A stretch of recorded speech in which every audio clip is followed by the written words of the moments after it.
Coronavirus, le Royaume-Uni ferme à son tour ses écoles. Le Royaume-Uni s'est résolu à son tour mercredi à fermer les écoles à la fin de la semaine, et jusqu'à nouvel ordre face à la propagation de plus en plus rapide du nouveau coronavirus, qui a fait plus de 100 morts sur son sol. Nombre de pays européens ont déjà mis en œuvre une telle mesure depuis plusieurs jours, mais le gouvernement britannique s'était pour l'instant montré réticent à renvoyer les 10 millions d'élèves britanniques chez eux, jugeant l'efficacité de la mesure insuffisante par rapport aux perturbations engendrées. Les écoles fermeront leurs portes vendredi après-midi et resteront fermées jusqu'à nouvel ordre, ont annoncé le Premier ministre Boris Johnson et son ministre de l'Éducation, Gavin Williamson. L'objectif est de ralentir la propagation du virus, a déclaré Boris Johnson. C'est le bon moment pour le faire. Néanmoins, les enfants des personnels essentiels à la lutte contre l'épidémie, au premier rang ceux des équipes médicales et des policiers, seront pris en charge, ainsi que les enfants les plus vulnérables, a précisé le Premier ministre lors de son point presse quotidien depuis Downing Street. Les examens de fin d'année sont annulés. À lire aussi, coronavirus, la Royaume-Uni change de stratégie, influencée par des prévisions alarmistes sans attendre la décision de Londres. Les gouvernements locaux gallois et écossais avaient annoncé dès le début de l'après-midi la fermeture des écoles vendredi. Je ne peux pas promettre qu'elles rouvriront avant l'été, a averti la première ministre écossaise Nicola Sturgeon. Le Royaume-Uni a recensé mercredi depuis le début de l'épidémie 104 personnes décédées après avoir été atteintes par le virus, soit 33 de plus que la veille. Le pays a officiellement dénombré 2626 cas de patients atteints par le virus, mais le service public de santé britannique, NHS, ne teste pas systématiquement tous les malades et se concentre sur les cas les plus graves, malgré les recommandations de l'Organisation mondiale de la santé, OMS, qui exhorte à tester. En réalité, il est raisonnable de penser que 55 000 personnes sont atteintes, a estimé mardi le conseiller scientifique du gouvernement Patrick Vallance. Face aux critiques, le gouvernement a augmenté la cadence et vise 25 000 tests quotidiens dans les hôpitaux dans les 4 semaines. Interrogé sur des informations de presse évoquant de possibles mesures de confinement strict à Londres, principal foyer de l'épidémie dans le pays, Boris Johnson a répondu « Nous vivons dans un pays de liberté, nous n'avons pas tendance à imposer ce genre de restrictions, mais nous n'écarterons rien. » Pour l'heure, le gouvernement a demandé à la population d'éviter tout déplacement ou contact non essentiel, conduisant à un net ralentissement de l'activité. La bourse a chuté mercredi de 4,05%. Face à la propagation du virus, le gouvernement conservateur a publié un projet de législation d'urgence donnant aux autorités des pouvoirs extraordinaires pour une durée pouvant atteindre 2 ans. Le texte sera présenté jeudi à la Chambre des communes. Après adoption, la police aura le pouvoir d'arrêter et d'isoler des personnes pour protéger la santé publique. Les personnels de santé retraités et travailleurs sociaux pourront être appelés en renfort, tandis que les volontaires, pour aider à soigner des patients, bénéficieront de garanties leur permettant de suspendre leur emploi principal pendant une période de 4 semaines maximum. Le ministère de l'Intérieur aura la possibilité d'ordonner aux ports et aéroports de cesser leurs opérations en cas de pénurie de personnel de la police aux frontières. À lire aussi, Royaume-Uni, l'édition 2020 du festival musical de Glastonbury est annulée. Une telle mesure ne serait utilisée que dans des cas extrêmes et pour une période aussi réduite que possible pour assurer la sécurité de la frontière britannique, souligne le gouvernement sur son site internet. Le député d'opposition Chris Bryant, travailliste, a toutefois critiqué des mesures d'urgence draconiennes, réclamant un contrôle régulier du Parlement pendant cette période de 2 ans. Le gouvernement doit également introduire une loi pour protéger les locataires du parc privé des expulsions.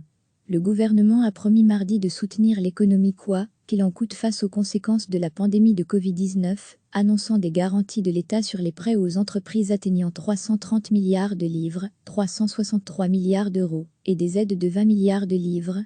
Recevez chaque matin l'essentiel de l'actualité. Le Royaume-Uni s'est résolu à son tour mercredi à fermer les écoles à la fin de la semaine et jusqu'à nouvel ordre face à la propagation de plus en plus rapide du nouveau coronavirus, qui a fait plus de 100 morts sur son sol. Nombre de pays européens ont déjà mis en œuvre une telle mesure depuis plusieurs jours, mais le gouvernement britannique s'était pour l'instant montré réticent à renvoyer les 10 millions d'élèves britanniques chez eux, jugeant l'efficacité de la mesure insuffisante par rapport aux perturbations engendrées. Les écoles fermeront leurs portes vendredi après-midi et resteront fermées jusqu'à nouvel ordre, ont annoncé le Premier ministre Boris Johnson et son ministre de l'Éducation, Gavin Williamson. L'objectif est de ralentir la propagation du virus, a déclaré Boris Johnson. C'est le bon moment pour le faire. Néanmoins, les enfants des personnels essentiels à la lutte contre l'épidémie, au premier rang ceux des équipes médicales et des policiers, seront pris en charge, ainsi que les enfants les plus vulnérables, a précisé le Premier ministre lors de son point presse quotidien depuis Downing Street. Les examens de fin d'année sont annulés. À lire aussi, coronavirus, la Royaume-Uni change de stratégie, influencée par des prévisions alarmistes sans attendre la décision de Londres, les gouvernements locaux gallois et écossais avaient annoncé dès le début de l'après-midi la fermeture des écoles vendredi. Je ne peux pas promettre qu'elles rouvriront avant l'été, a averti la première ministre écossaise Nicola Sturgeon. Le Royaume-Uni a recensé mercredi depuis le début de l'épidémie 104 personnes décédées après avoir été atteintes par le virus, soit 33 de plus que la veille.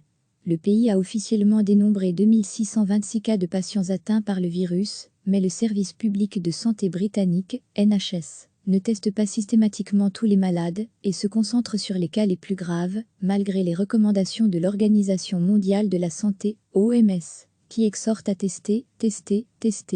En réalité, il est raisonnable de penser que 55 000 personnes sont atteintes, a estimé mardi le conseiller scientifique du gouvernement Patrick Vallance.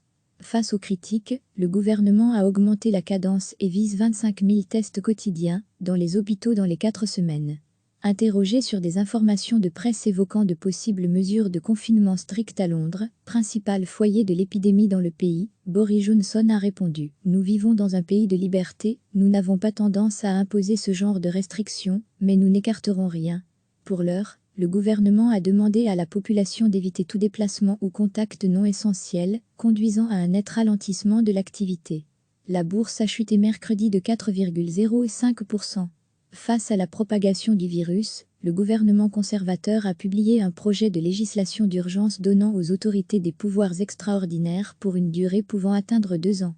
Le texte sera présenté jeudi à la Chambre des communes. Après adoption, la police aura le pouvoir d'arrêter et d'isoler des personnes pour protéger la santé publique.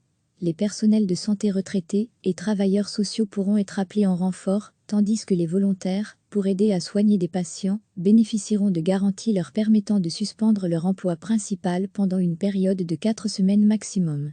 Le ministère de l'Intérieur aura la possibilité d'ordonner aux ports et aéroports de cesser leurs opérations en cas de pénurie de personnel de la police aux frontières.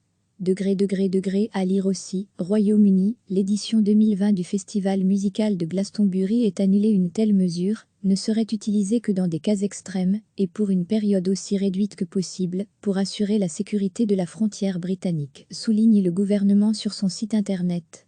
Le député d'opposition Chris Bryant, travailliste, a toutefois critiqué des mesures d'urgence draconiennes, réclamant un contrôle régulier du Parlement pendant cette période de 2 ans. Le gouvernement doit également introduire une loi pour protéger les locataires du parc privé des expulsions. Le gouvernement a promis mardi de soutenir l'économie quoi qu'il en coûte face aux conséquences de la pandémie de Covid-19, annonçant des garanties de l'État sur les prêts aux entreprises atteignant 330 milliards de livres, 363 milliards d'euros, et des aides de 20 milliards de livres. Cliquez sur s'abonner pour recevoir les dernières nouvelles.